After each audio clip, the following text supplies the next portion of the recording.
Please welcome to the stage APAP's President and CEO, Mario Garcia Durham.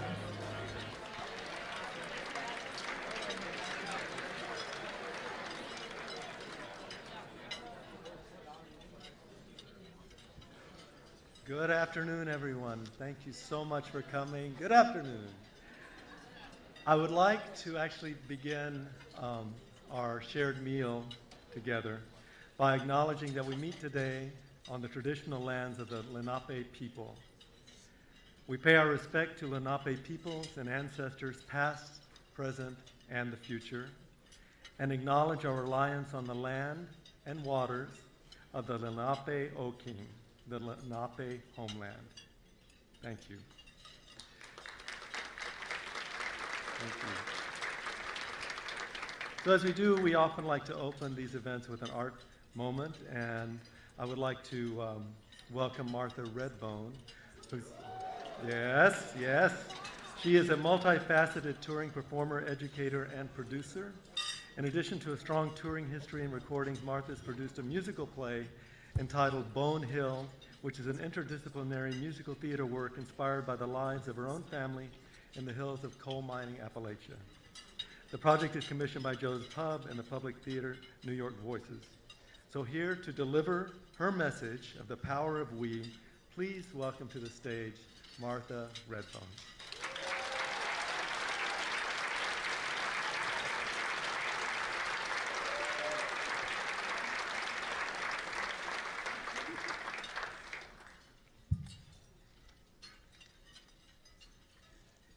Halito, chimichakma, everybody. That means what's up. It's such an honor to be here in this room with all of you and to be invited to share a little bit of music and story. And I've been thinking a lot about the theme, the power of we. And so in all different kind of, in my being mentored by Parliament Funkadelic cryptic isms, and you know, so the power of we is really something else. It's more powerful than I imagine. So we, two little words, W-E. And so I thought W, women. Woo! From where all things begin. And E, everyone. So with that said, I'm going to start with a women's honoring song. And that's been gifted to me by my sister, Joni Henry. I don't know if she's here or not, but she's always with me. Anagea, we haweya, we hanawe, we haweya, we naweya, we ha. Anagea, we haweya, we hanawe, we haweya, we naweya, we ha. We nawe,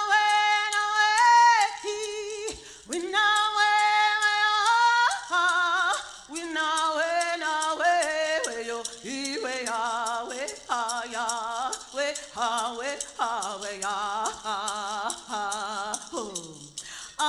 Anagea, we ha ya, we ha na we ha ya, we na we ya.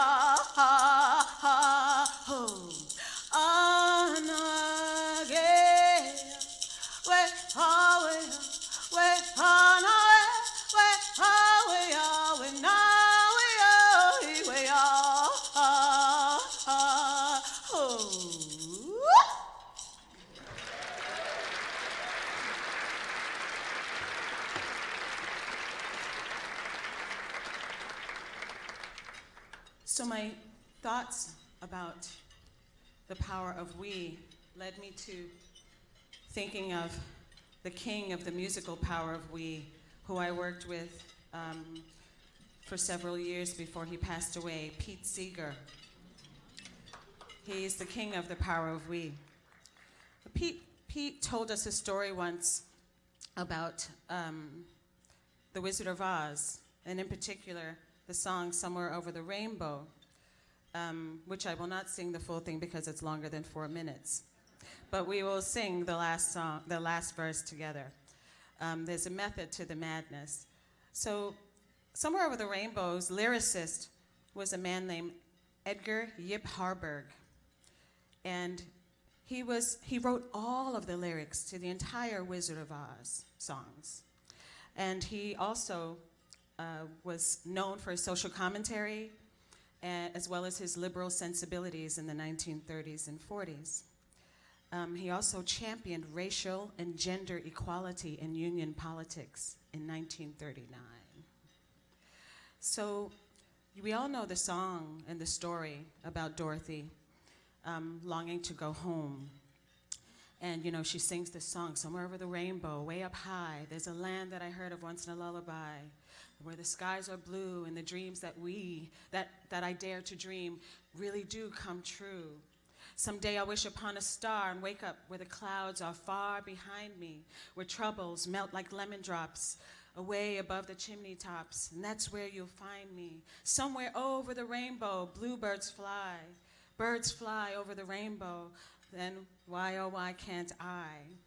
And Pete said, it really took Dorothy so long to get home because she was searching for those special powers to get her back from the great, and she looked to the great Oz. The Wicked Witch of the West gave her those shoes that she thought meant everything. Glenda the Good Witch. What she didn't realize was standing right beside her, she had the Scarecrow, the Lion, and the Tin Man, all individually looking for their special powers to strengthen themselves. That's all they wanted, each individual person. And Pete said, the lyric of Somewhere Over the Rainbow should have said, somewhere over the rainbow, bluebirds fly. If happy little bluebirds fly beyond the rainbow, then why, oh why, can't we?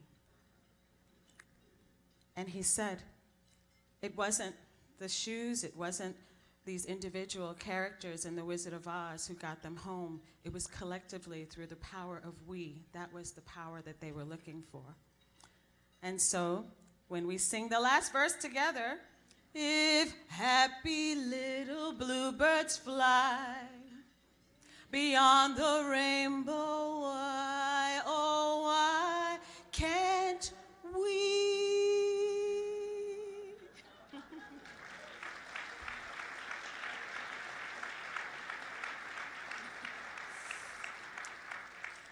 And now that I've got your vocals all warmed up, I am from Harlan County, Kentucky, the land of congregational singing, call and response. So we're gonna do one Southeastern stomp for all of you. So whoever's not like cutting the food and stuff, if y'all wanna holler with me, repeat after me, okay? Because this is a collective thing. Whoa, whoa, whoa. Ohi, ohi, ohi, ohi. Aha, aha, aha, aha. Hiya go way hiye, hiya go way hiye, hiya go way hiye, hiya go way hiye. Hiya go way hiye, hiya la yo ye, hiya la yo ye, hiya la yo ye, hiya la yo ye, hiya la yo ye, hiya go way ye, hiya la yo ye, hiya la ye go way, hiya la yo ye, hiya la ye go way. Hiya la yo ye, aha, aha, aha, aha, yeah yeah, yeah yeah, yeah yeah, yeah yeah, woyo, woyo, woyo, woyo, she.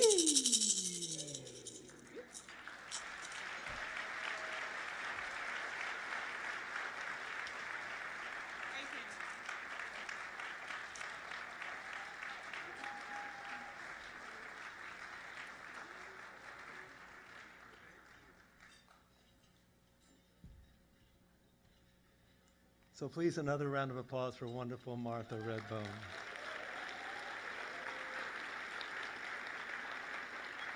And I want to give a special shout out to Jeff Laramie, our dear member and friend and SRO artist for that. And what you just went through proves that here at APAP, we all happily sing for our supper here. So I love my jokes, I'm sorry. One of the welcome to our luncheon. One of the key roles of this conference is to bring us all together. And yes, we can now communicate in a myriad of ways, but as is true in our industry, the magic or spark of human-to-human interaction is irreplaceable. The power of we for this year's conference is all about inclusivity, but about looking to ourselves to find solutions and allies. As we begin, I want to thank once again IMG Artists for continuing our sponsorship of our annual awards luncheon. And we have a brief video. Yes, IMG, yes. And we have a brief video for IMG Artists in honor of their generous support.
Representatives from IMG, please stand. Accept our thanks, please. Thank you, thank you. Thank you. I also want to recognize and thank our other conference sponsors. Their generous support makes it possible for us to come together here in New York each January. And as you can see on our upcoming screens, we have a range of sponsors, old and new, who we thank for their vital contributions to ensure a successful annual conference. Our gold and silver level sponsors, as well as the important contribution of our bronze and participating sponsors. Would any sponsors that are in the audience please stand to accept our thanks?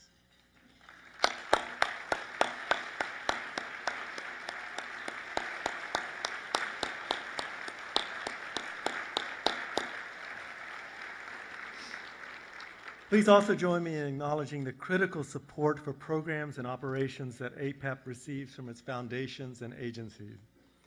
Representatives from most of the foundations that help support APAP are here for today's event. Can you please give them a very, very warm round of applause for all of their support, and thank you, thank you, thank you, thank you. They are so important. I also want to acknowledge guests in the audience who have made very special efforts above and beyond to be here today.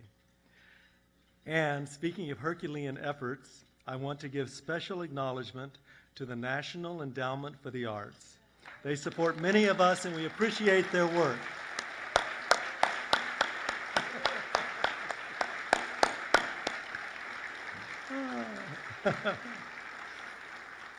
So at this point in the program, I would like to take a moment to honor the memory of the many treasured artists and members of the field who passed in 2018. Too many who touched our lives have departed, and I want to mention just a few.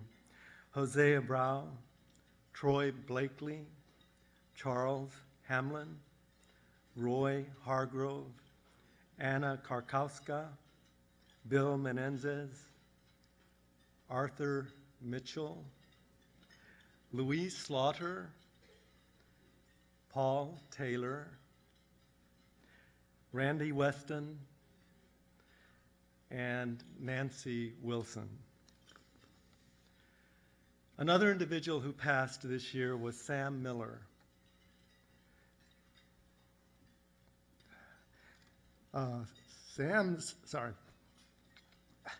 You never know when you're going to be affected up here. Sam's accomplishments are legendary. He was the ED of the Lower Manhattan Cultural Council, ED of the New England Foundation for the Arts, co-founder of the Institute for Cultural Practice, and ED of Jacob's Pillow Dance Festival, and much, much more. He was quiet and a force of nature and brilliant. Thank you, Sam. You will be missed. Can we have applause for all of those individuals that are listening up?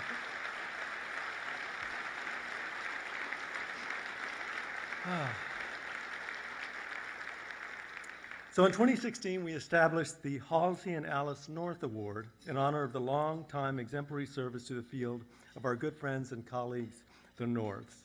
This award is made for outstanding and continuous contributions to the field and industry by former APAP board members. This year's award winner is former APAP board member and fantastic individual and wonderful person, Susie Serkimer. Can you please stand, Susie, and accept our thanks?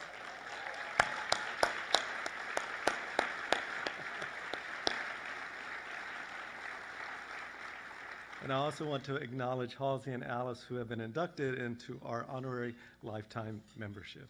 Well deserved. Yes. So speaking of leadership, please welcome the Director of Programs and Resources, Krista Bradley.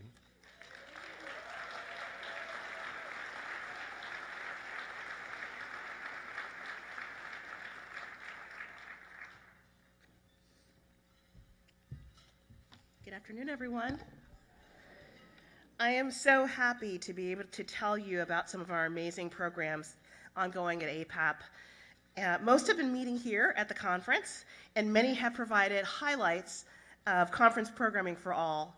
We are very proud of these opportunities these programs are providing, particularly in two areas that are priorities for APAP and the field: leadership and racial equity, diversity, and inclusion. If you've been a part of them, thank you. If you don't know about them, check them out on our website and see, or come talk to me about it. Our first program is one of the many programs that we have that supports individuals, our Emerging Leaders Institute. The Emerging Leaders Institute is an intensive 2.5-day pre-conference leadership seminar for members with 3 to 7 years of experience. If you were in this year's class of ELI, will you please stand?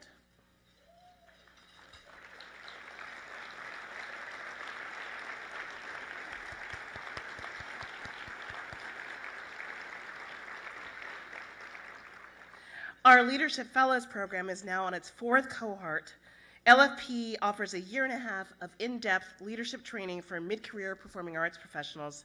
You got a taste of our LFP program in the Saturday plenary, designed and led by Cohort 3, which will be graduating from the program right after lunch. We are grateful to the American Express and the National Endowment for the Arts for their support of this powerful program that really is seeding the leadership of the next generation of our field. Leadership Fellows, would you please stand?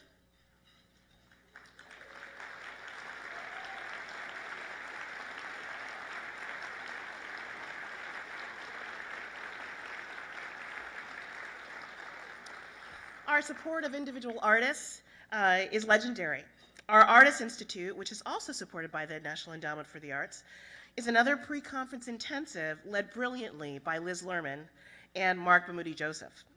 This program provides a diverse group of artists an opportunity to actually become a much more integral part of the APAP family and of our conference programming.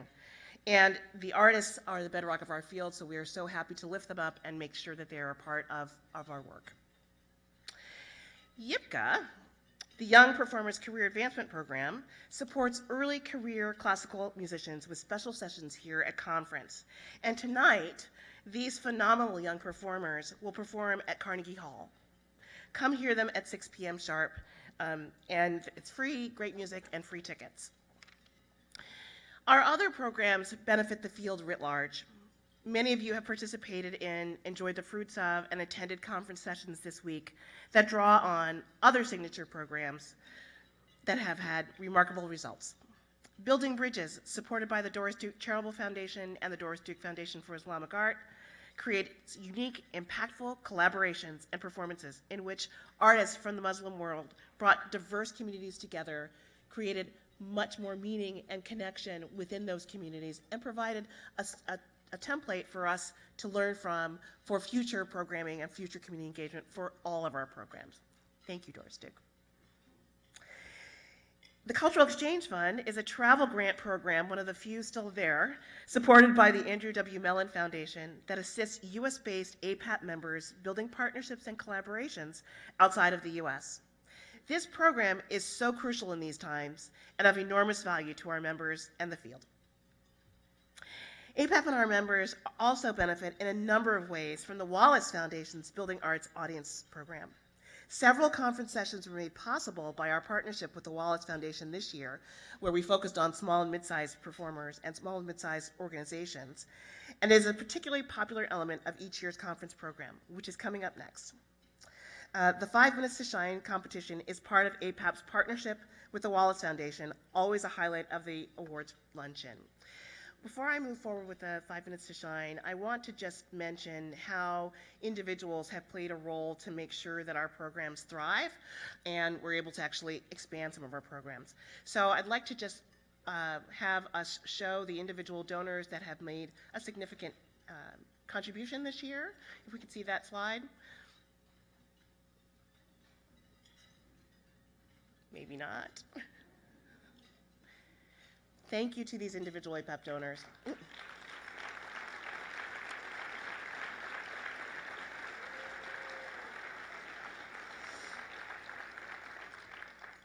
Now, 5 Minutes to Shine.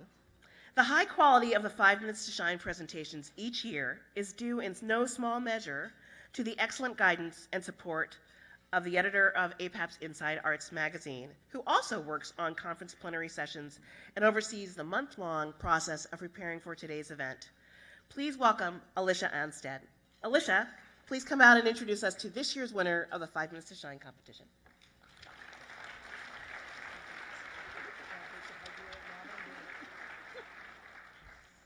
Thank you, Krista, and hi everyone. I'm Alicia Anstead, editor of Inside Arts and the storytelling coach for the 5 Minutes to Shine project. 5 Minutes to Shine is a rapid-paced storytelling format for showcasing big ideas drawn from all sectors of the membership. The guidelines for these unique presentations follow APAP's partnership with the Wallace Foundation to highlight the research and examples of effective audience building by arts organizations and presenters around the country and beyond. This morning, APAP hosted our 6th 5 Minutes to Shine session, and again, the audience selected a resonant story from among 6 presenters to share with you right now. Before I introduce our presenter, I want to mention each of the presenters whose stories compelled us all to think more deeply about building arts audiences. They are Homer Bryant of Hipley, Jim LaHaye at the University of Michigan University Music Society, Kirby Werchenko of the Broadway Theater in Saskatoon, Saskatchewan in Canada, Shona McCullough at the New Zealand Dance Company, and Charlie Robin at Capitol Theater in Yakima, Washington. Please join me in giving them a hand to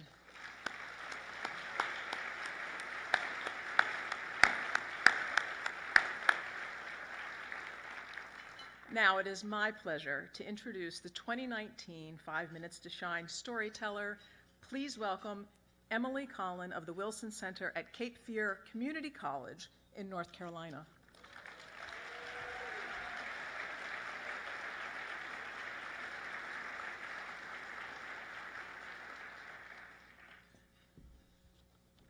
everybody. Wow, what a room. So I promised Alicia I'm lowering the microphones. You all are witnesses. This is me doing it. Here I go. Hopefully this is good. If not, we'll know. So I'm so honored to be standing up here. I would be lying if I didn't say I was also more than a little bit intimidated. Wow, what a room. It's a week of firsts for me. It's my first time speaking to a room of this size. It's also my very first APAP conference ever.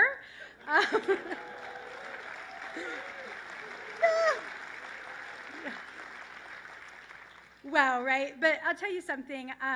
Despite all of these firsts, and despite the fact that I'm standing up here and you all are down there, I don't feel alone. I feel so lifted up and so supported because I truly feel the power of we that you have been talking about throughout this entire conference and here today. I happen to be standing here, but I wouldn't be standing here without Shane Fernando from my organization and Tim Robinson from Paul Taylor and all of you here that made this possible and all of the amazing other 5 Minutes to Shine speakers. Each one was incredible and we all have so much to share. So with that, Steve-O, let's get started. Okay, so it's April 2018. It's the very first week of my new job as Community Engagement Specialist at the Wilson Center, which is a 3-year-old 1,500-seat theater that's part of Cape Fear Community College in southeastern North Carolina. And my executive director says, Paul Taylor Dance Company is going to do a Memorial Day performance called American Spirit. It's going to have a military theme, and Paul Taylor wants to run a promotional deal to make sure we have at least 500 seats filled.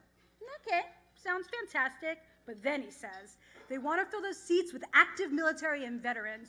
Oh, and it's a partnership with the Folded Flag Foundation, which offers scholarships to the families of fallen soldiers. So we need to connect Folded Flag with military families who fit the bill.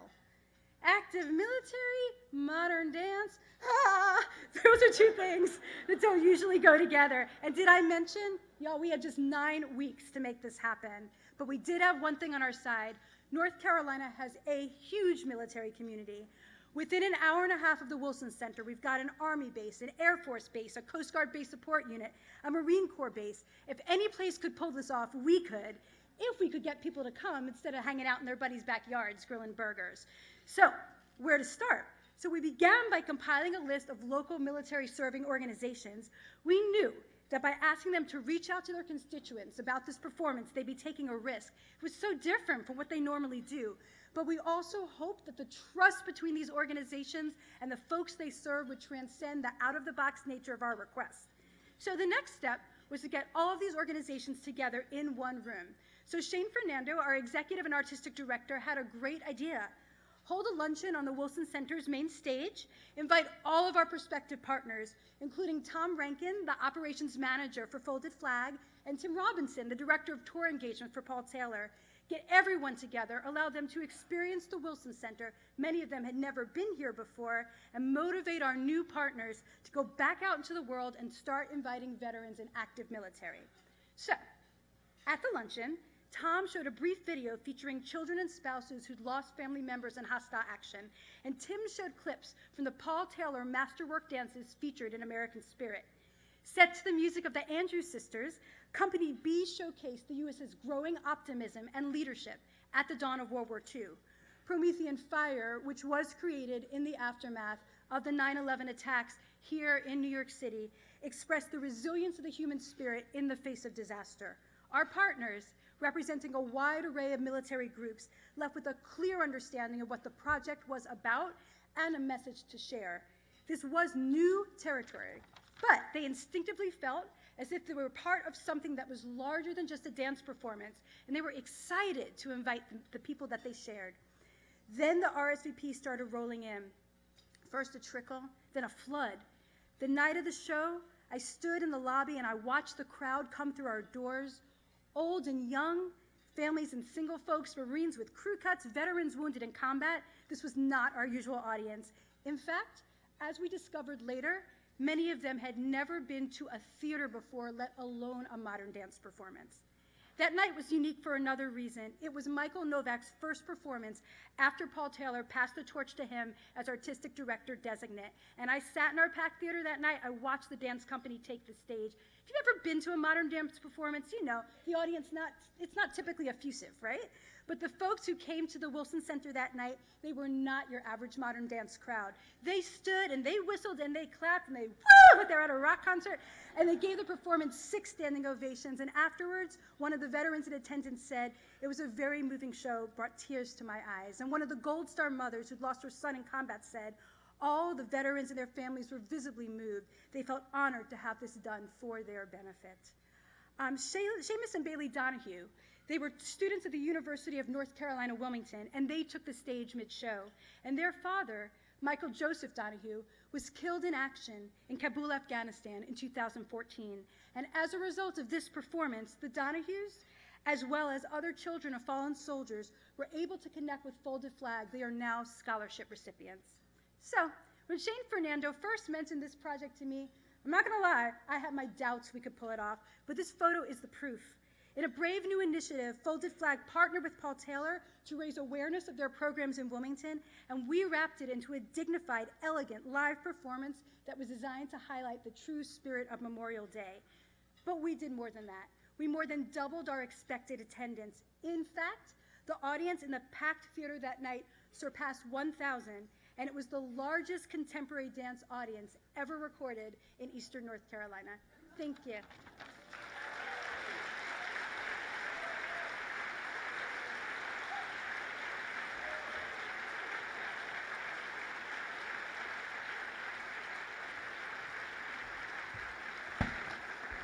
Thanks, Emily. That was a great job.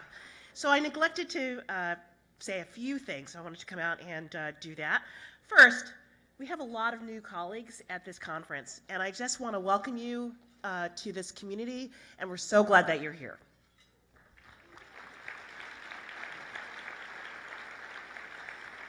I also wanted to talk about one other partnership that we have as part of our programmatic work, and that is our relationship with the Bolt Center, University of Wisconsin-Madison.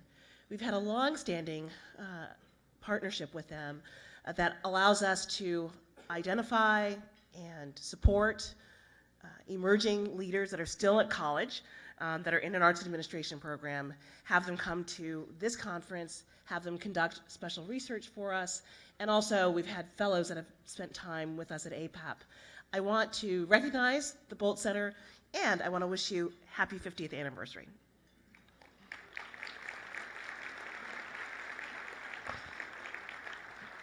And I mentioned that we were in the 4th cohort of our Leadership Fellows program, and I forgot to introduce our Leadership Cohort 4. So, Leadership Cohort 4, would you please stand, please? We're so glad that you're here. Thank you.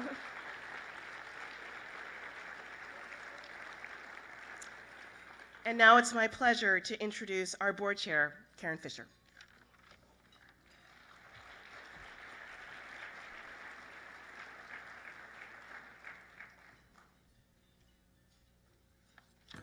Aloha. Aloha. Thank you. For those of you who have ventured to Hawaii, you know that aloha means love. But it is more complex than that. Aloha embodies the idea that we have a responsibility towards the things that we love, our families, our communities, our work, the land. If we care for something, we take on the responsibility for its well-being. That is aloha. I want to thank you all for being part of the APAP community. Your presence here creates a vital and active field of performing arts that transforms communities large and small across the country and around the world. But APAP's work goes beyond conference, as you've just seen with our leadership cohorts, with the various programs that we have throughout the year. We have the year-round initiatives, training, mentoring of emerging and mid-career leaders, providing professional development, information networks, and funding support. And we continue to develop new initiatives to respond to the needs of the field. We're also focused on our role in ensuring that racial and gender equity, diversity, and inclusion, REDI, R-E-D-I, manifests in all parts of our field, from our stages, to our offices, to our boardrooms, to our audiences. To help support this work, you will notice the tasteful envelopes in your programs with the subtle, bold letters that say, "Give back, make an impact." We urge you to take a moment to share your aloha for our field. Envelopes can be returned to the APAP staff or at registration. I would also like to take this opportunity to thank my fellow board members, whose depth and range of thought and caring and their aloha for APAP enriches every conference and every APAP activity. And I would like to note that we have 100% board participation in giving, which is huge. So thank you. And that's in addition to the many hours of time they spend on committee work, on being responsive to the field, and on continuing to look to the future and moving the field forward. Incredible group of people. I'd also like to, a special thanks to Mario and his incredibly dedicated staff. This does not happen without their hard work. So, aloha to we all. Thank you.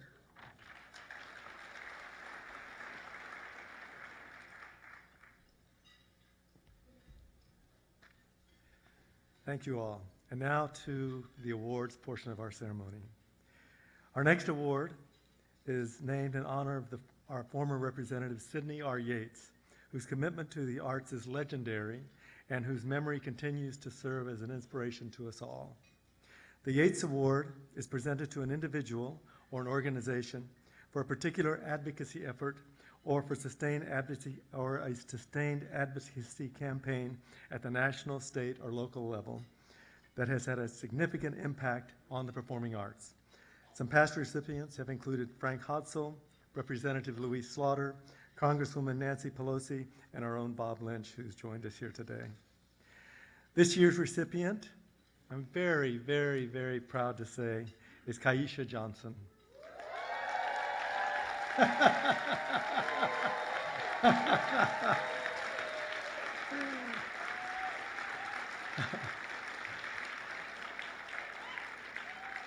Have you ever heard of her?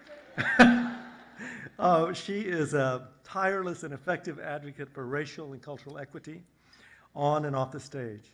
She co-founded Women of Color in the Arts with Allison McNeil. Women of Color in the Arts has become an extensive network of female professionals dedicated to creating an equitable, inclusive, and diverse performing arts field.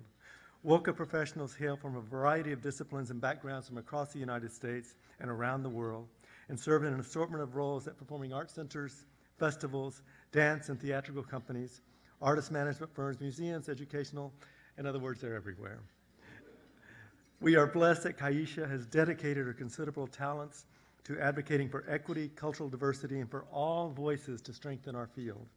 As just one example of their work, WOCA has established worldwide mentoring and networking programs for women who once felt isolated, invisible, and inaccessible.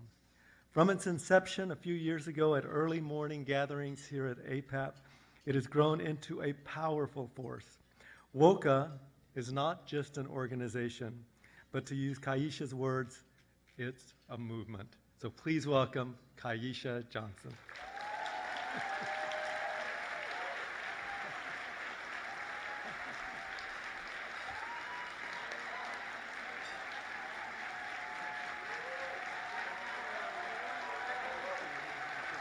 Look at that, look at that.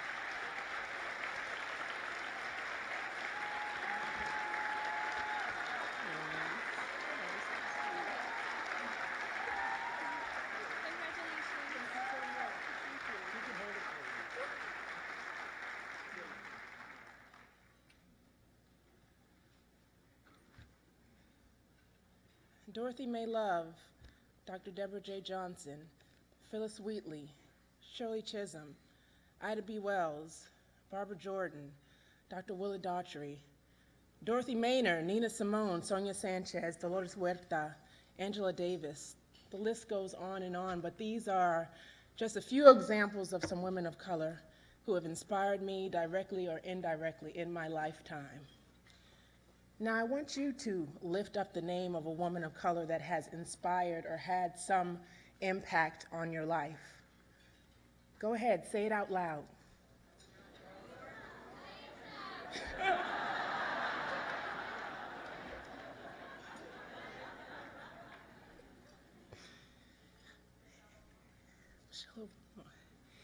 If you couldn't lift up the name of one woman of color that has some impact on your life, directly or indirectly, please come and see me. Because I've got a whole host of them waiting to inspire, and many of them are sitting right here in this room amongst you. In my lifetime, I believe I've advocated for the arts, for artists, for immigrants, for black folks, for children, for the impoverished, for the disenfranchised, for us. But I think the hardest thing ever to advocate was for me. And that's when I realized that advocacy comes in the form of support, and thus the seeds of women of color in the arts were planted. I want to share a quick story with you. My first experience witnessing real inequity came in the 2nd grade. Growing up, I attended a school in the most affluent and the whitest neighborhood in my hometown. During that time, there was a great influx of immigrants to our city from Vietnam, Cambodia, and the Philippines. Those new Americans, alongside the migrant workers that came from Mexico and Central America, made up the majority of the hired help of those affluent households in that exclusive neighborhood. And in a loophole that no one anticipated, the children of the live-in help were afforded the opportunity to attend the highly coveted public schools in that exclusive zip code because they were technically zoned there. This wasn't particularly well received at my school. I myself, being an outsider, being one of the very few black kids in the class, welcomed these new brown faces, but I had little opportunity for interaction because they were banished to the portable trailers outside while the quote-unquote gifted students were taught from inside of the buildings.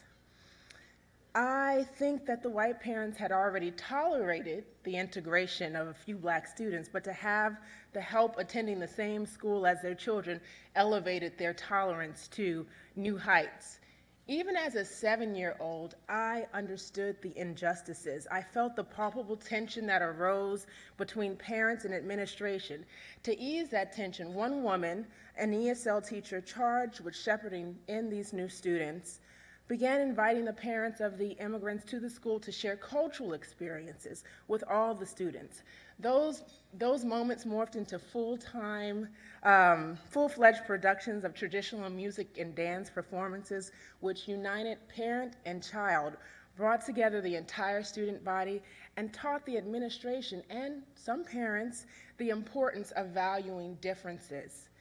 That young ESL teacher, who went on to inspire, went on to get her doctorate in multicultural education, and who also happened to be my mother, instilled in me very early the value of embracing cultural differences and always working to ensure that everyone has a voice and advocating for those voices, even if you too feel disenfranchised. The examples that she showed me were manifested through the arts, and those lessons clearly resonated throughout my childhood and the course of my adulthood. The values that inform my work today are very much rooted in the values that my mother instilled in me. One, believing that the voices and experiences of everyone are unique. Two, believing that encouraging dialogue between diverse populations only stimulates cultural and racial understanding.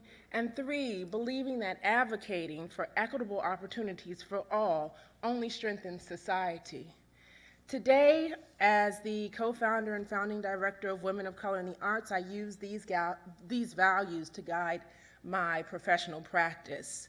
WOCA is dedicated to creating racial and cultural equity in the performing arts field by promoting professional opportunities for arts administrators and providing a platform to give voice and visibility to women of color. By working to fortify arts leadership, WOCA aims to reinforce a world where everyone can have a seat at the table. When I co-founded the organization alongside Allison McNeil almost 10 years ago, it was because I saw and still see a great disparity in our field. It takes advocates to affect change, but you don't need a college degree, you don't need a fancy title, you don't need fancy training. It takes you, it takes me. Recognizing that this work does not happen in a bubble, my responsibility, in the words of former First Lady Michelle Obama, is to take whatever spotlight I may have on me at the moment and to shine it back on others. So I'm going to ask that WOCA's co-founder, Allison McNeil, have us stand up, please.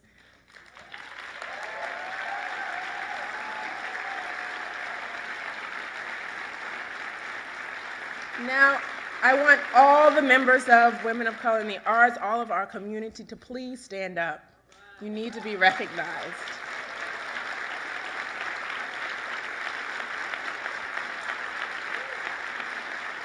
Thank you, thank you. This award is not for me. It's not for me, it's for all of us and the work that we have dedicated ourselves to. And it is not because it's our job, it's because there is no other way. So let's keep building. Thank you.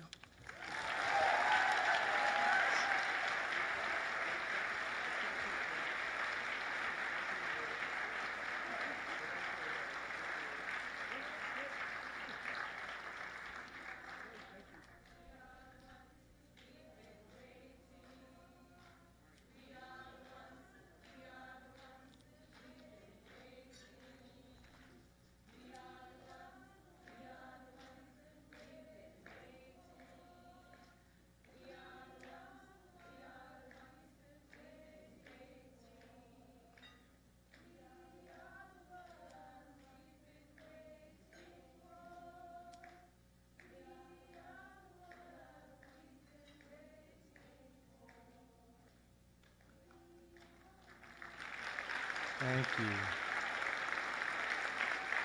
I know. Thank you.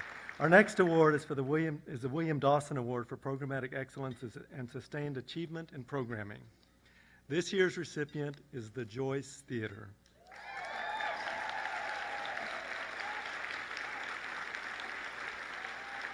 The William Dawson Award for Programmatic Excellence is presented to an individual or organization for the quality, innovation, and vision of program design, audience building, and community involvement efforts. And this year we honor an organization that has more than met these criteria for the past 37 years by building audiences and advancing the richness and variety of dance. The Joyce Theater Foundation, one of the only theaters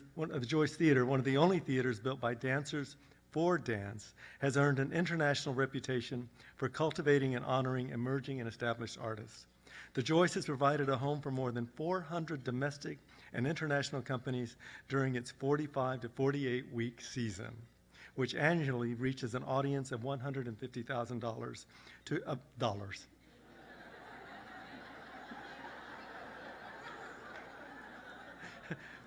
I think I need some water. Okay. And it reaches an audience of 150,000 individuals to experience diverse, popular, and challenging performances.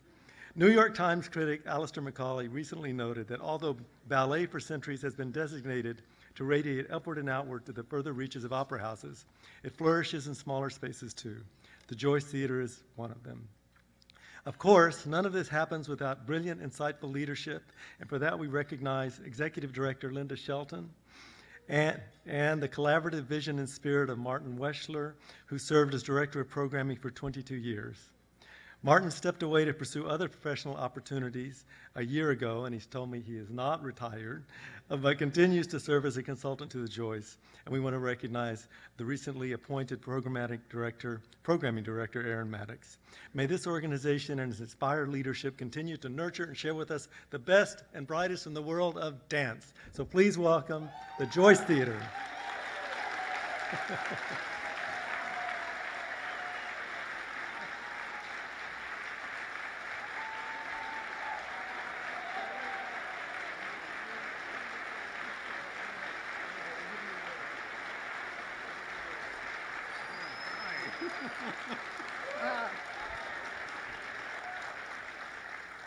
Thank you. It's a tremendous honor to accept the William Dawson Award for Programmatic Excellence and Sustained Achievement in Programming on behalf of the Joyce Theater. Thank you to the award committee and everyone involved at APAP for recognizing the Joyce and its programmatic efforts in this wonderful way.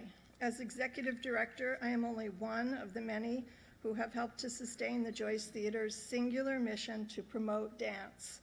I most especially would like to thank the outstanding dance artists and enthusiastic audiences, yes, enthusiastic audiences, who make it all worthwhile. Also, the Joyce's donors and funders, most notably the Leicester T. Mertz Charitable Trust, and our passionate Board of Trustees, including our outgoing Board Chair, Kerry Clayton, Kerry's here, and our incoming Board Chair, Ginny Milheiser, here today, along with Joyce Trustees, Jane Goldberg and A.T. Wynn. Could you guys stand up? Thank you.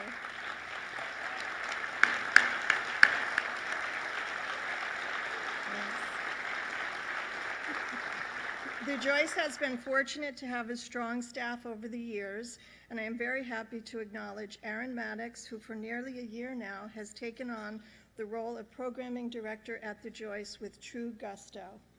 Martin Wexler, who in his prior multi-year decade role as director of programming, consistently mastered the Joyce's year-round schedule while building and dramatically expanding on the Joyce's presenting program.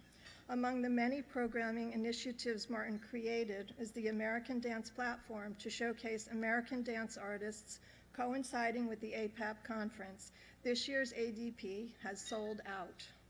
Martin, this award is a fitting testament to your outstanding work. Thank you. Thank you, Linda, for your kind words, and thank you to the Association of Performing Arts Professionals for this recognition. Linda and I worked together as a team at the Joyce for over 20 years, but you may not know, I started 10 years before that. And the Joyce was a very different institution at that time. Primarily, it was a rental house for New York City-based dance companies. And through Linda's leadership, that institution was transformed into the international presenting institution that programs, on average, over 350 dance performances every year, including 48 weeks at our home in Chelsea, large-scale ballet at Lincoln Center, small-scale programming around town through our Joyce Unleashed program, and we're also so proud to be able to support the creation of new dance works through creative residencies in our choreographic center. We're able to provide commissioning grants to dance companies to support the creation of their new works. And most recently, we started producing new works through our Joyce Theater Productions branch. And you can see some of those works this afternoon in our showcase. Have to get that plug in. So thank you, Linda, for your vision, your determination, and for allowing me to help realize these goals through my position as Director of Programming. Having that job has been a tremendous, tremendous experience, but it's not something that anyone can do alone. So in addition to the people that Linda has already thanked, we want to thank our fellow dance presenters.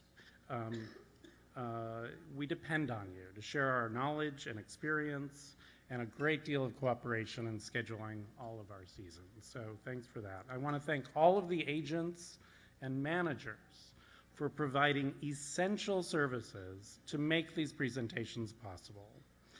I want to thank all of the dance company administrators. It's been such a pleasure to work with you over all these years, and all the production people who directly support the work of the artists they work with.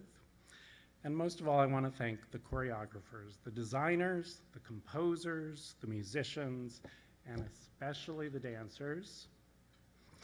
It's been an honor and a privilege to support you in your important work. And it's a great pleasure to be able to help bring your work to the public. Thank you, everyone.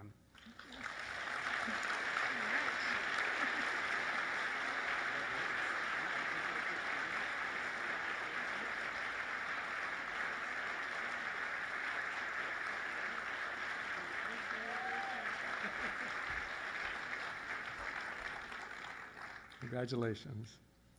And now is the moment when we present the Association's Award of Merit to honor an individual whose genius, energy, and excellence have defined or redefined an art form for today's audience. To introduce this year's recipient, please welcome Anna Glass, Executive Director of the Dance Theater of Harlem.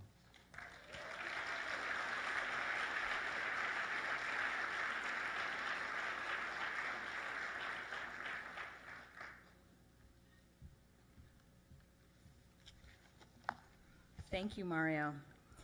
So I'm going to try not to cry up here because this woman that I'm about to introduce means so much to me personally. As a young dancer, I remember the first time I saw Carmen de Lavallade perform. It was in the groundbreaking film Carmen Jones. Words that came to mind: gorgeous, otherworldly. I was fixated on her every movement as she danced the percussive rhythms of the incomparable Max Roach. Carmen, I wanted to be just like you. I could have never imagined, all these years later, how lucky I would be to know and work with you so closely. Thank you. Your work has literally touched, moved, and inspired millions of artists and fans alike, both in this room and around the world. You have blazed new pathways and blown wide open doors that generations of artists now effortlessly traverse.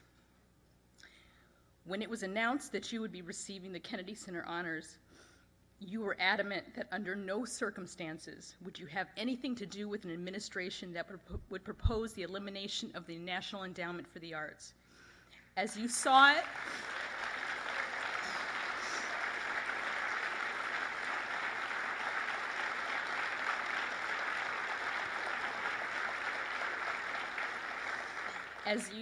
it, it was an attack on the arts community. And so you refused to attend the White House reception.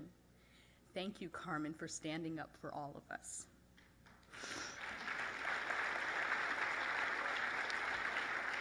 It is your unending commitment to your principles and your craft, coupled with your extraordinary generosity as a mentor, that have enabled artists across the globe to now follow and flourish in your footsteps. I'm going to put in a plug in for Carmen, because I know she won't do this for herself, but she's still performing. And on January 24th and 25th at Jazz Lincoln Center, she will be performing at the beautiful stage over there. So if you're in New York on January 24th and 25th, definitely come out and see her perform. Icon, legend, irreplaceable dance and theater treasure. And as my wonderful colleague Virginia Johnson says, she is the mother of us all. We love you, Carmen. Ladies and gentlemen, on behalf of the APAP Board of Trustees and the APAP membership, I'm pleased to present the 2019 Award of Merit to Carmen de Lavallade.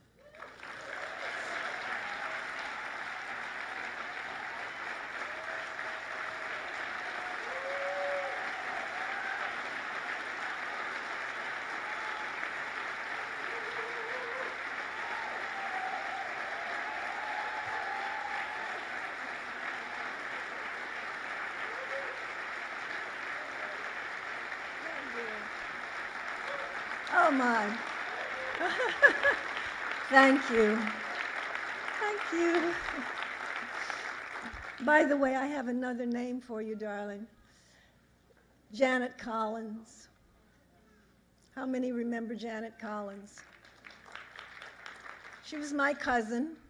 She was the first black ballerina at the Metropolitan Opera.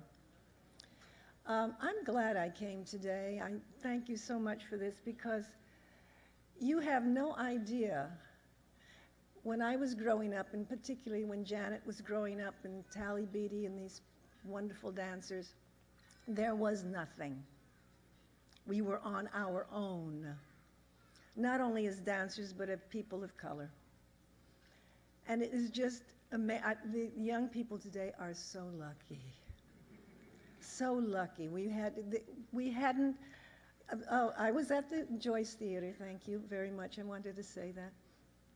But I'm just struck by the generosity and what you're doing for the arts. As I said, we had nothing. Jeffrey, John Butler, all the artists, it didn't make any difference. We had to do it on our own. We had to produce our own arts. In a way, I'm glad, because it makes you very strong and you stick to what you want to do. You don't give up. There's no such word as giving up in the arts, really. And I applaud you for the work that you're doing and your generosity for the artists, because I cannot tell you the amount of guts it takes to put a show on and to work with people. I grew up with Lester Horton, little dance theater on Melrose Avenue in Los Angeles, California. I'm an East LA girl. Yeah, way east. Way east. But he was one of the few people that brought people into the company of color. He had no sense of anybody could come into his school. But, and it was an experience that I will never forget. But I'm going to make this, I don't want to keep you too long, but I just wanted to thank you very much, and that the work that you're doing, and the young people, you are so very lucky. Bless these people that are sitting here for the young people, and keep it up for us, because, you know, yes, I'm still performing. Yes, I said I don't give up. You know, and this year I'll be, you know, I'm 87 right now.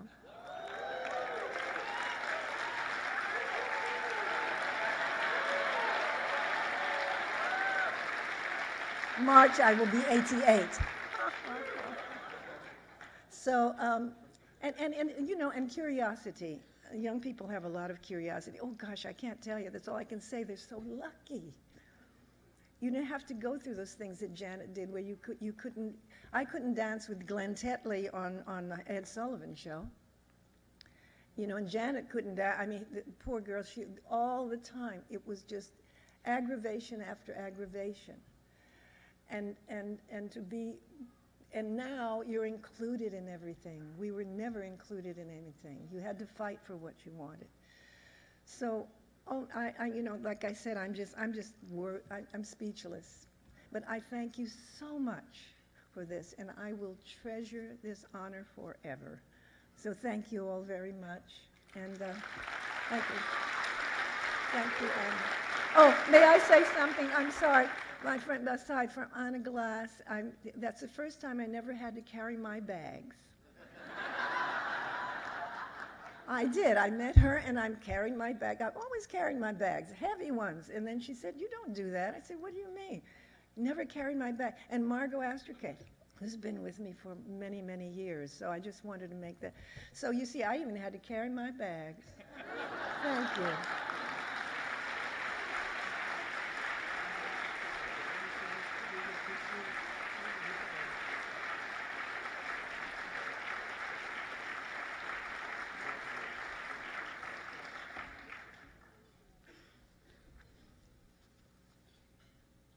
Congratulations again. Yes. For our next presentation, please welcome the President of the North American Performing Arts Managers and Agents, NAPAMA, Laurel Kanan. Laurel, there she comes. As she makes her way through the chairs, I also wanted to acknowledge NAPAMA on their 40th anniversary. So a round of applause for that anniversary. Congratulations. Thank you. Thank you. North American Performing Arts Managers and Agents serves the best interests of agents, managers, artists, and presenters by building and sharing knowledge and developing best practices.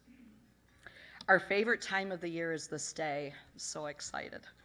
When we honor presenter and agent manager colleagues who live these practices and serve our field as role models of excellence.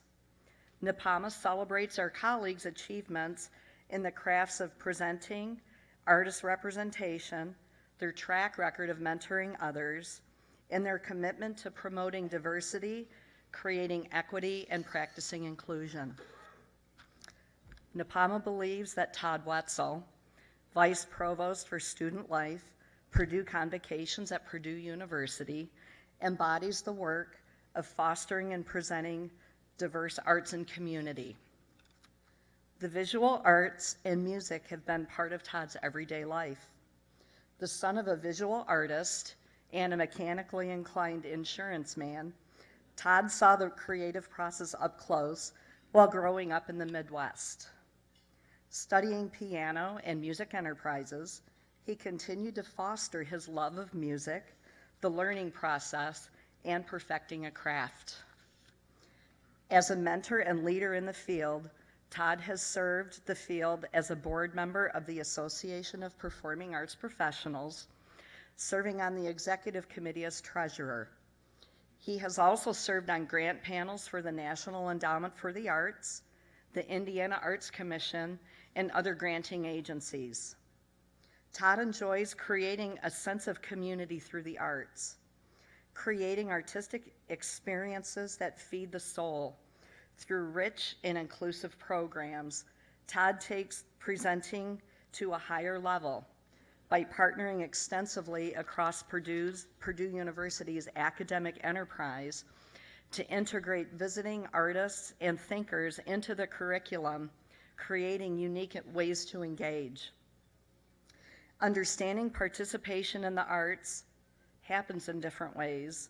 In addition to the traditional venue, campus spaces are transformed into performance space, taking the arts where people gather to create that unique experience. Todd uses the power of the arts and his organization to serve and create a sense of belonging in the community he calls home. I am honored to present the 2018 NAPAMA Award for Presenter of the Year to Todd Wetzel.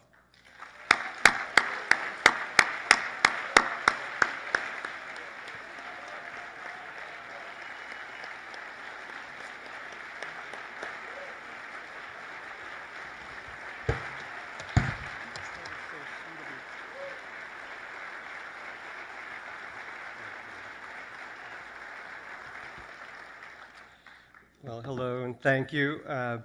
I'm still really deeply surprised and flattered and in awe about this. And now that I'm up here, strangely emotional.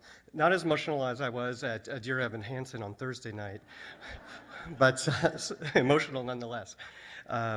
Before the holidays, Laurel called me to tell me about this award. And after I hung up, I thought, oh my God, this is an even better gift for Christmas than a border wall. Okay, so that is a really poor personal attempt to cleanse this room. 2 years ago, this past November, many of you know what took place here. If you don't, phone a friend. In all seriousness, none of us do this work to win an award. We do it to create community and simultaneously to belong to it. I want the place that I live to have this richness. So do my colleagues, and so do you. So in the same way, each of you are a part of what this award is about. I especially want to thank NAPAMA, the membership and the board, for their work being an ethical anchor in the field and a leader for the field. It's tremendous work. So a special thanks to NAPAMA. I also want to recognize all of our collaborators throughout this whole ecology. First, the Purdue Convocation staff, Purdue University, and all of our donors who entrust me and my colleagues with this incredible work. I have 4 colleagues, Mike, Amanda, and Abby here. We're all doing it, so you guys are amazing colleagues. This belongs to you too.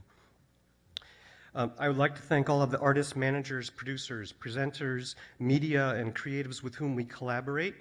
All of our work together over the past nearly 30 years is baked into this very award, so thank you for that. I want to offer a shout out to Ken Foster. Ken Ken showed me early on that all of us on this island of misfit toys are actually in a profession. And so, just for fun, if Ken Foster has been a spirit animal in your career, raise your hand. Okay. Want to offer sincere thanks to APAP for giving us this amazing platform.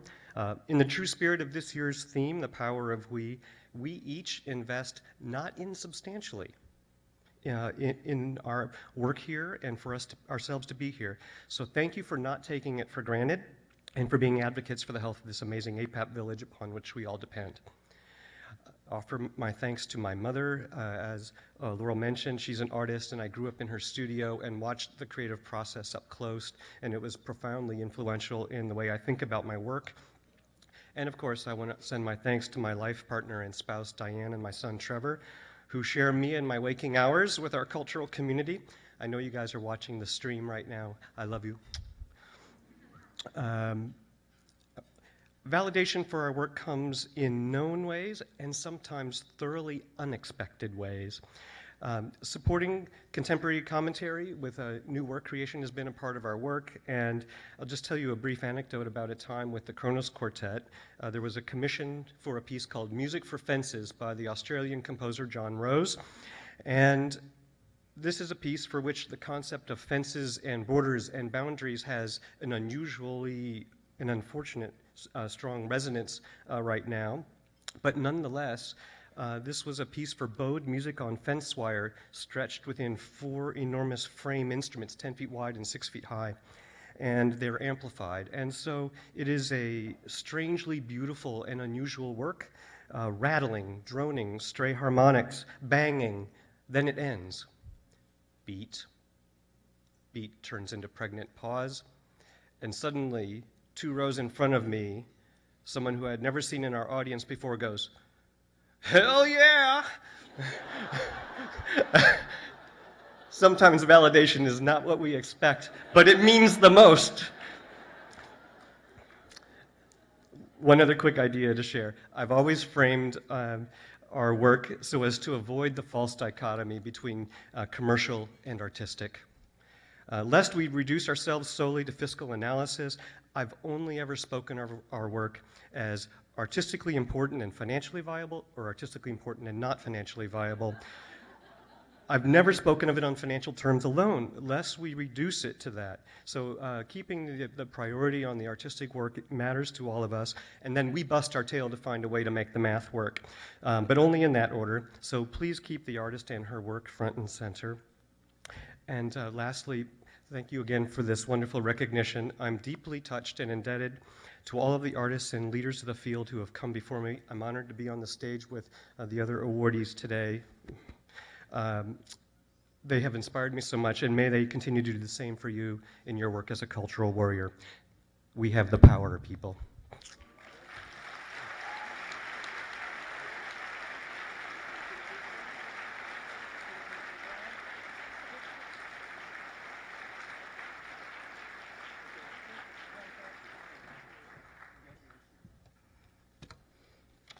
This is so much fun. Today we honor the memory of our dear friend and colleague Liz Silverstein of Siegel Artist Management.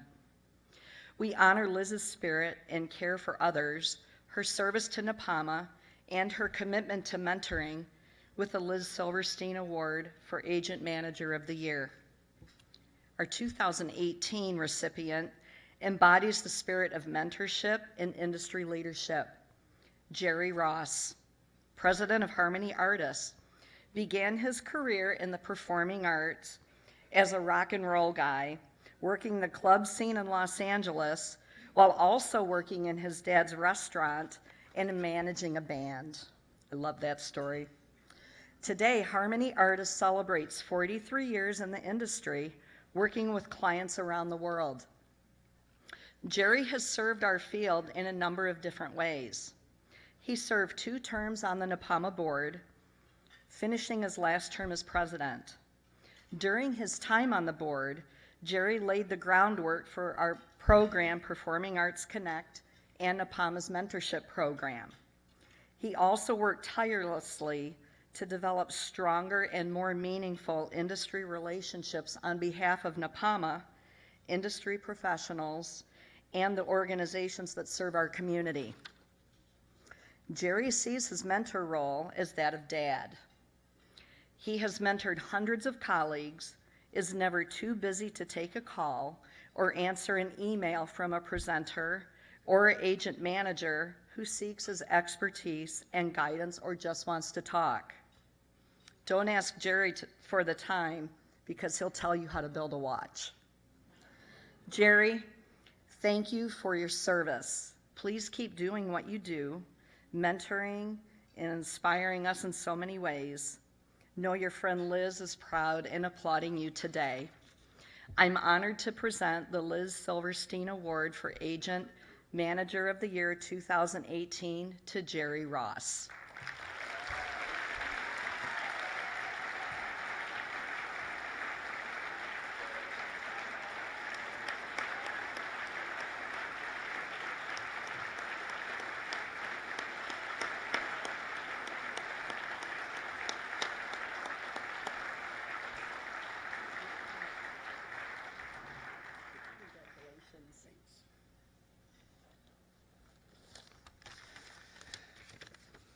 Liz.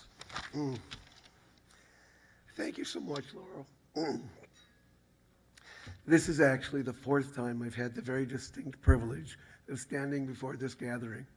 The first three to present this award as NAPAMA president, and now as its recipient. The opportunity to present to your friends and colleagues is really a very fulfilling one. Laura keeps mentioning it. But now, standing here and being recognized by my peers, especially in a forum such as this, is really both humbling and deeply gratifying, and really far more so than I had realized. Right, Todd? As you can no doubt hear from my voice, the universe has been very clear about my thank you comments being short and sweet.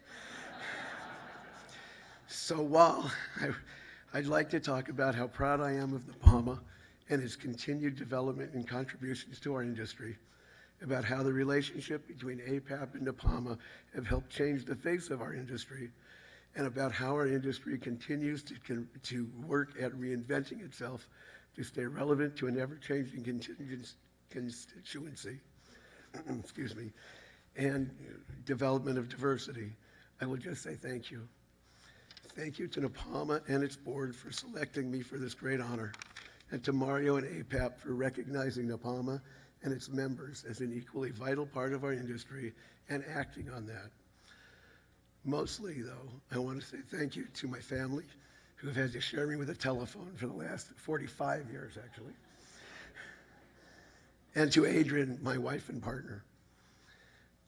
I never had the opportunity to thank her, but it was she, some 25 odd years ago, who convinced our recently retired partner and I to add the performing arts field to the markets we serviced, and it was she who led our way here. She continues to make me a better version of myself, and there's no doubt that without her at my side, none of this would have happened. I have to say that I really do love being part of this community. Thank you all very much.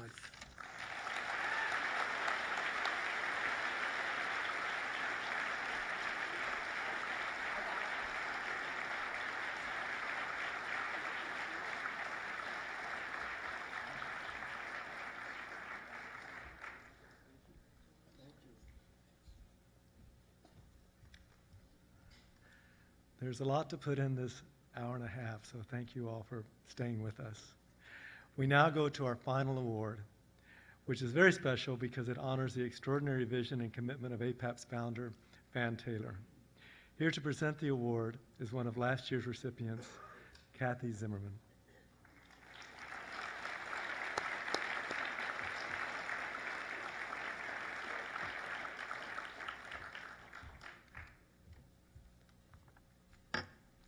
Thank you, Mario. It's so exciting to be here to present this award.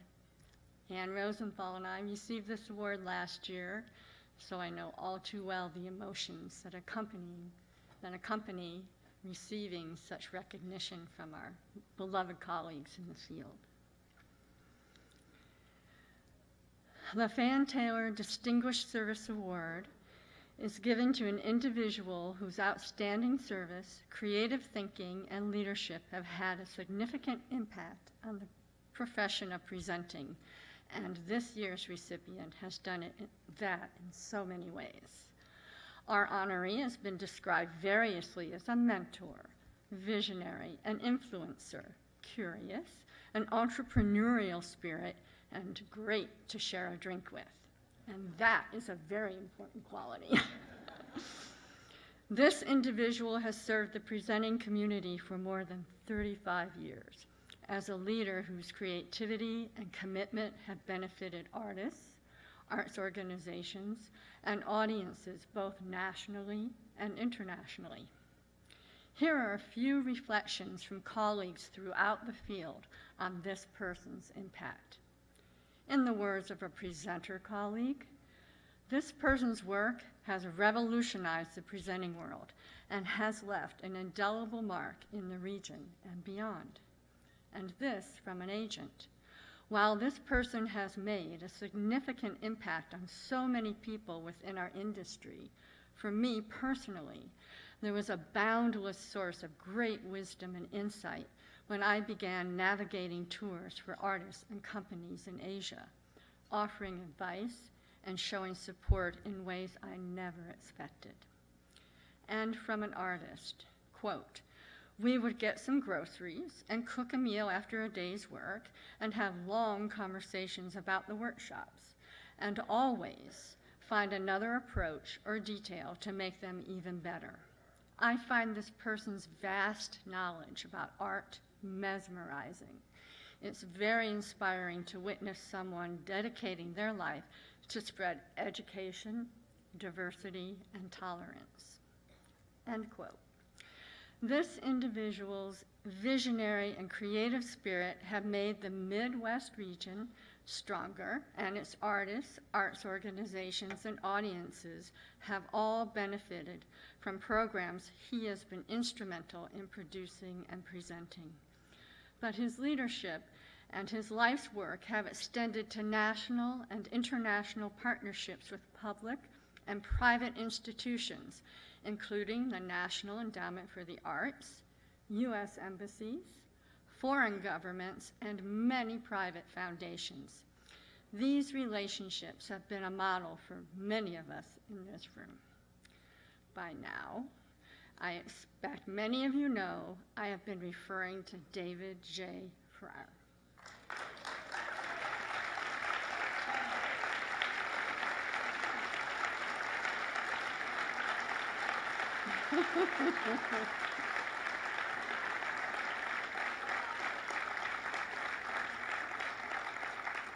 David is the president and CEO of Arts Midwest. We honor him today for his stellar achievement and many accomplishments, with too little time to share them all, but here are a few.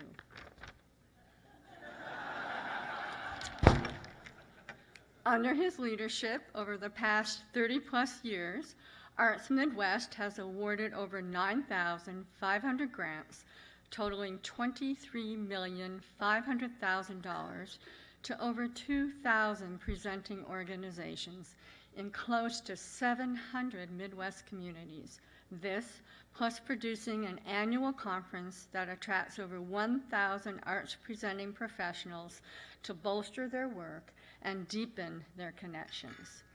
David developed a strong partnership with the NEA, leading 4 of its national initiatives over the last 15-plus years, including Shakespeare in American communities, the NEA Big Read Films, and NEA Jazz Masters Live. Through careful administration and critical oversight, at least one of these programs has served residents in each congressional district in the United States, thereby demonstrating the demand for and capacity of the arts to legislators and policymakers across the country. As a result of his commitment to international programming, Arts Midwest communities some with populations of less than 2,000 people, have had the life-changing experience of interacting and engaging in meaningful conversations and creative experiences with artists from a variety of countries and cultures, including Canada, Mexico, Turkey, Israel, China, Japan, Quebec, Somalia, Egypt, Indonesia, Pakistan, and Inner Mongolia. In 2007, he received the National Assembly of State Arts Agencies Carrie Young Award for contributions to public support for the arts. In 2008, the National Endowment for the Arts Chairman's Medal for Distinguished Service to the agency, and in April 2014, David became the second American ever to receive the Cultural Exchange Contribution Award presented by the Ministry of Culture of the People's Republic of China for his efforts promoting mutual understanding between Chinese people and people around the world. You could counsel Donald Trump on that. As David transitions from his role at Arts Midwest later this year, he will be leaving a legacy that will be felt for many years to come. He has a mantra for his staff: to be curious. It's that curiosity that has made our field a better and richer place, and we thank you, David, for leading us in that journey. Ladies and gentlemen, including a happy birthday wish, because yes, today is David's birthday, please join me in congratulating our 2019 recipient of the Fan Taylor Award, David Farrar.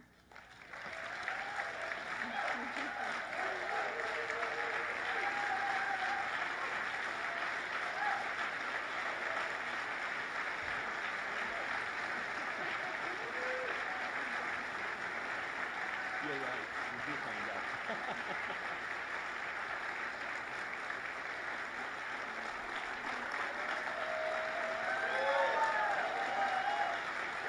Wow.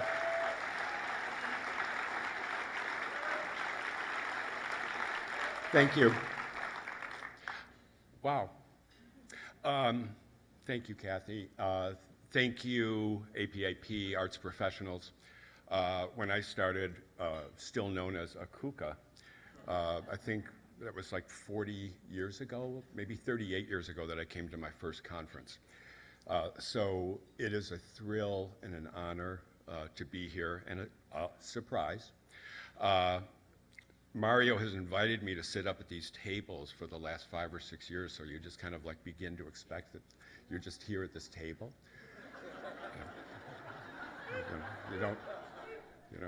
You're happy with that. Mario, I would have worn the suit. I really would have, I promise. But he told me I would have martinis if I wore a suit. I didn't wear a suit. I didn't get a martini. I think one of the reasons that this is kept a surprise is so that there are no prepared remarks from the recipient. We're running low on time. We've got to get people back out into the hall. And so it's a wrap. So, I would say that I'm speechless, but those of you who have known me for 35 years know that that's not possible. I'm thrilled to receive this honor, and I'm really thrilled to receive this honor this year with the theme of the conference being we. Todd spoke to it, others have spoken to it as well.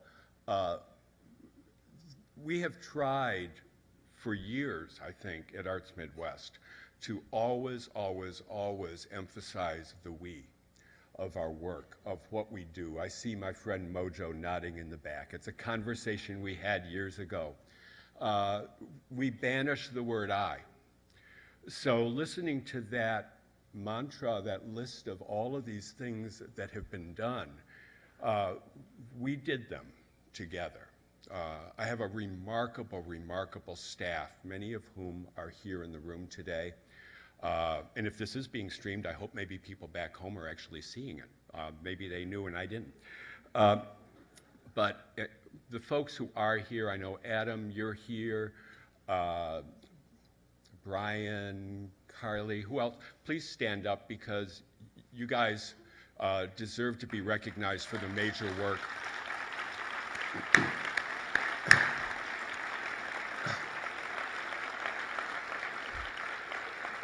I have at least one, if not more, board members in the room. I know Ken is here. So board members for Arts Midwest, please stand up as well.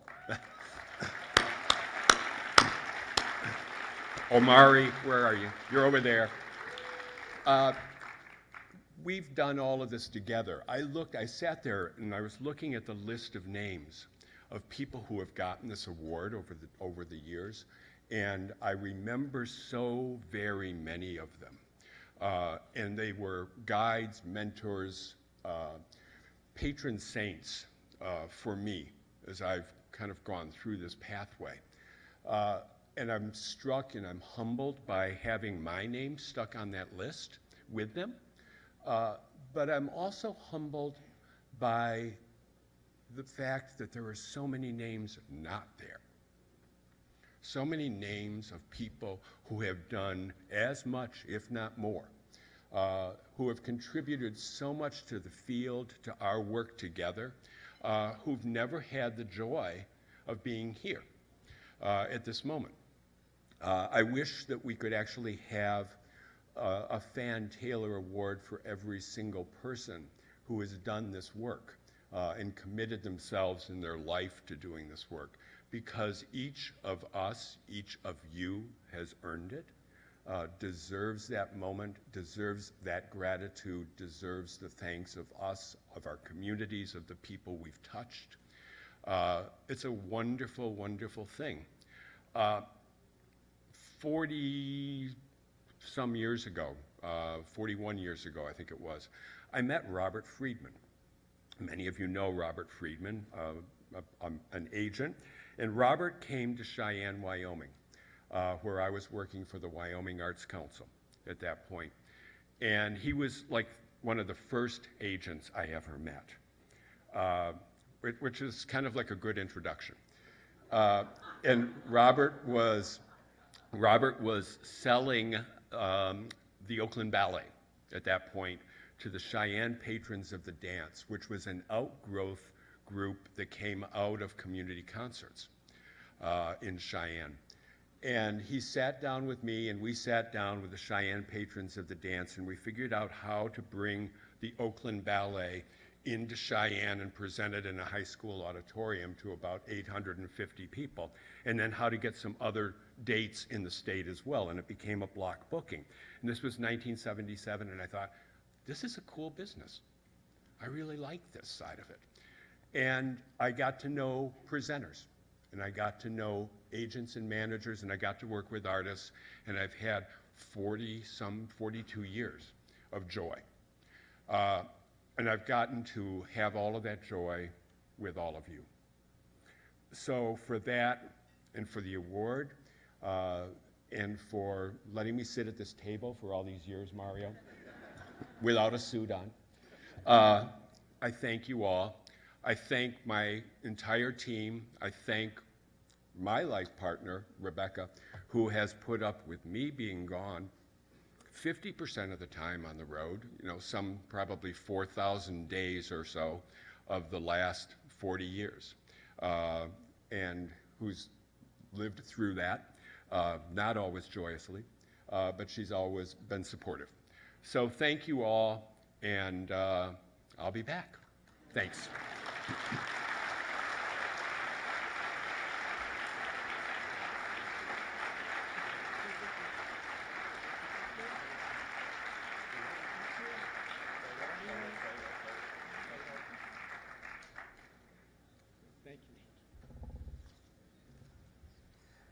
Congratulations.